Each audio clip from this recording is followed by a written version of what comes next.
இந்த படத்தை பற்றி கொஞ்சம் சொல்லிவிட்டு அதுக்கப்புறம் தேங்க்ஸ்குள்ளே போயிடலான்னு இருக்கேன்.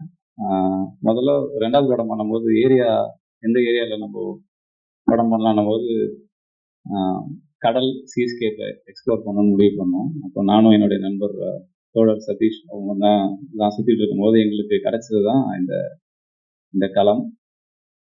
அதில் ஒரு இன்ட்ரெஸ்டிங்கான ஃபேக்டர் இருக்கு. நம்ம ஏவியில் பார்த்ததை தாண்டி ஒன்று இருக்குது. ஒரு 100 கிலோமீட்டர் ஸ்ட்ரெச்சில் ஒரு மக்கள் இந்த விளையாட்டை பல 100 ஆண்டுகளாக தொடர்ந்துட்டு இருக்காங்க. உள்ள போய் பார்க்கும்போது ஒரு ஆச்சரியமான விஷயம் தெரிஞ்சிச்சு. என்னன்னா, அந்த விளையாட்டு தான் அந்த மக்களை பாதுகாக்குன்ற உண்மை நாங்கள் தெரிஞ்சுக்கிட்டோம்.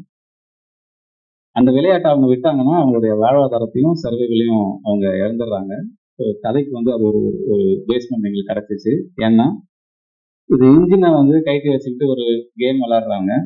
ஸோ நாளைக்கே அவங்களுக்கு ஒரு டீசல் தட்டுப்பாடோ இல்லை ஏதாவது ஒரு விஷயம் கடல்ல அவங்க இன்ஜின் பழுதாகி கடல்ல மாட்டிக்கிட்டாங்கன்னா அவங்க திரும்பி வர்றதுக்கான அந்த வலிமையை அந்த கேம் தான் அவங்களுக்கு தருது. ஏன்னா இந்த கேம்ல இன்ஜின் இல்லாம விளையாடுறாங்க. ஸோ இப்படிதான் லைஃபோட அது மிங்கிள் ஆயிருக்கு. அதனால நாங்க அதை ஒரு பேஸா எடுத்து அதை எடுக்கிறது மூலயமா எனக்கு தான் பெருமையா இருக்கு.